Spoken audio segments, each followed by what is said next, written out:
friends, welcome to Shika's Cooking. இன்னைக்கு நம்ம பார்க்க போற ரெசிபி எல்லாரோட ஃபேவரட்டான திருநெல்வேலி அல்வா தான். இதை நம்ம வீட்ல இருக்கிற 3 பொருளை வச்சு சுலபமா ரெடி பண்ணிடலாம். இந்த பாரம்பரிய திருநெல்வேலி அல்வாவை எப்படி செய்யலாம்னு பார்க்கலாம். வாங்க வீடியோக்குள்ள போலாம். அல்வா பண்றதுக்கு நான் உடைச்ச சம்பா கோதுமையை ஒரு நைட் ஃபுல்லா ஊற வச்சு எடுத்துக்கிறேன். இது நம்ம இப்போ கையிலேயே பிசைஞ்சு பால் எடுத்துக்கலாம். நீங்கள் முழுசாக இருக்கிற சம்பா கோதுமை யூஸ் பண்ணுற மாதிரி இருந்துச்சுன்னா மிக்சியில் அரைச்சி நீங்கள் பால் எடுத்துக்கலாம்.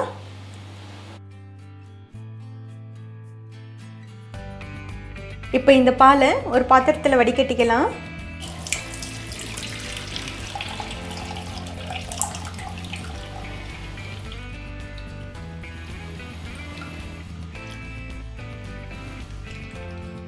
இதில் திரும்பவும் தண்ணி ஊற்றி நம்ம அதே மாதிரி பிசைஞ்சு பால் எடுத்துக்கலாம்.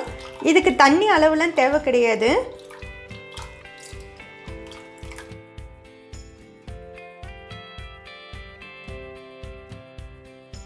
மூணு தடவை பிசைஞ்சு பால் எடுத்துட்டேன். இப்போ 4வது தடவை நான் பிசைஞ்சு பால் எடுக்கிறேன். பாருங்கள், பால் வரல, தண்ணி மாதிரி இருக்குது. இதோடு போதும்.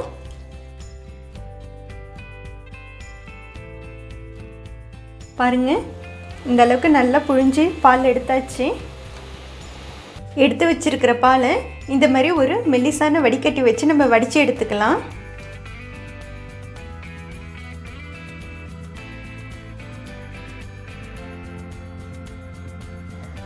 பாலை வடிகட்டியாச்சு. இதை நான் 3 மணி நேரம் தெளிய வச்சுக்க போகிறேன். அப்போ தான் மேலே தண்ணியும் அடியில் நம்மளுக்கு திக்கான பாலும் கிடைக்கும். பாலை தெளிய வைக்கிறதுக்கு இந்த மாதிரி ஹைட்டான ஒரு ஜக் எடுத்துக்கிறேன். அப்போ தான் நம்மளுக்கு தண்ணியை வடிகட்டி எடுக்கிறதுக்கு ஈஸியாக இருக்கும். பாலை ஜக்கில் ட்ரான்ஸ்ஃபர் பண்ணிவிட்டு இது 3 மணி நேரம் அப்படியே வச்சிடலாம். பாருங்கள், 3 மணி நேரம் ஆயிடுச்சு. பால் நல்லா தெளிஞ்சு மேலே தண்ணியும் கீழே கெட்டியான பாலும் இருக்குது. இந்த தண்ணியை நம்ம வடித்து எடுத்துக்கலாம். இது புளிச்ச தண்ணியை நம்ம யூஸ் பண்ண போகிறதில்ல.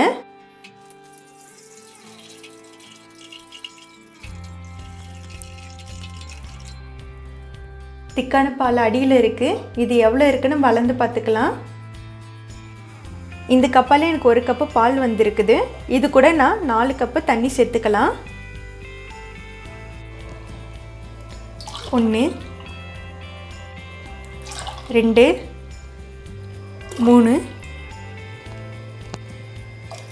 4. இப்போ இந்த பாலை யூஸ் பண்ணி தான் நாம் அல்வா செய்ய போகிறோம். நமக்கு இந்த கப்பால் 1 கப்பு கோதுமை பால் கிடச்சிது. அந்த 1 கப்பு பாலோட 4 கப்பு தண்ணி சேர்த்து பால் ரெடி பண்ணி வச்சுருக்கேன். அதே கப்பில் 1 கப்பு நெய்யும் 3 கப்பு சுகரும் எடுத்து வச்சுருக்கேன். இதில் 2 கப்பு சுகரும் 1/2 கப்பு தனியாக எடுத்து வச்சுருக்கிறேன். இதை நம்ம கேரமலைஸ் பண்ணுறதுக்கு பயன்படுத்திக்கலாம். அல்வாக்கு நம்ம எக்ஸ்ட்ரா எந்த கலருமே சேர்க்க போகிறதில்ல.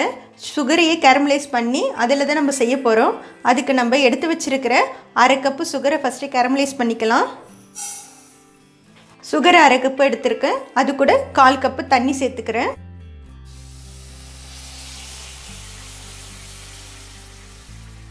இது நல்லா ஹை ஃப்ளேமில் வச்சு கரைய வச்சுக்கலாம். சுகரை நல்ல கலர் மாறுது.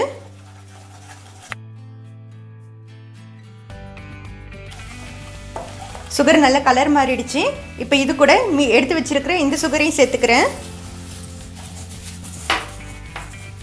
அது கூட 1 கப்பு தண்ணியும் சேர்த்துக்கிறேன்.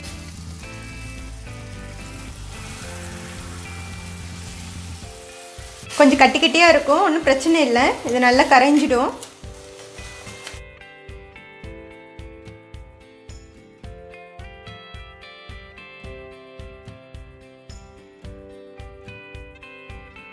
சுகர் சிரப்பு நல்லா கொதிக்குது.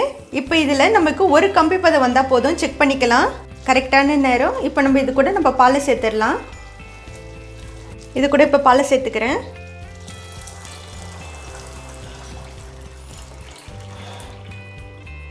இது நல்லா ஹை ஃப்ளேமில் வச்சுட்டு நம்ம கிண்டி விட்டுக்கலாம்.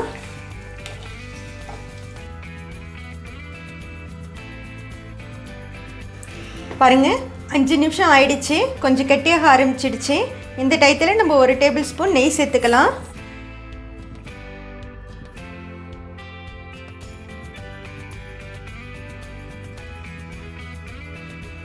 இந்த அல்வா செய்ய கொஞ்சம் லேட்டாக தான் ஆகும். நீங்கள் ஆனால் பொறுமையாக கரெக்டாக நீங்கள் செஞ்சிங்கன்னா நம்மளுக்கு சூப்பரான திருநெல்வேலி அல்வா ரெடி ஆகிடும். இப்போ 10 நிமிஷம் ஆயிடுச்சு. நான் இன்னொரு ஸ்பூன் நெய் சேர்த்துக்கிறேன்.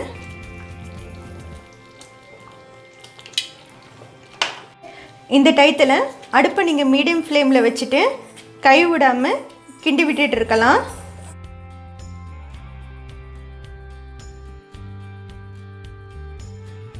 பாருங்கள் 15 நிமிஷம் ஆயிடுச்சு. நான் இப்போ இது கூட இன்னும் கொஞ்சம் நெய் சேர்த்துக்கிறேன். கொஞ்சம் கொஞ்சமாக நெய் சேர்த்துட்டு நீங்கள் கிண்டிக்கிட்டே இருங்க. அது ஒன்ஸ் வெந்துடுச்சுன்னா நம்ம எவ்வளோ நெய் ஊற்றணுமோ அந்தளவுக்கு வெளியில் வர ஆரம்பிச்சிடும். பாருங்கள் நெய் மறுபடியும் இழுத்துக்கிச்சு. நான் திரும்பவும் நெய் ஊற்றுறேன்.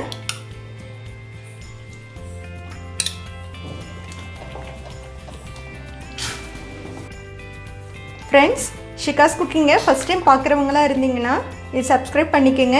கூடவே பெல் ஐக்கானையும் கிளிக் பண்ணிக்கோங்க. பாருங்கள் ஃப்ரெண்ட்ஸ், 30 நிமிஷம் ஆயிடுச்சு. இப்போ இது கூட இன்னும் கொஞ்சம் நெய் சேர்த்துக்கிறேன்.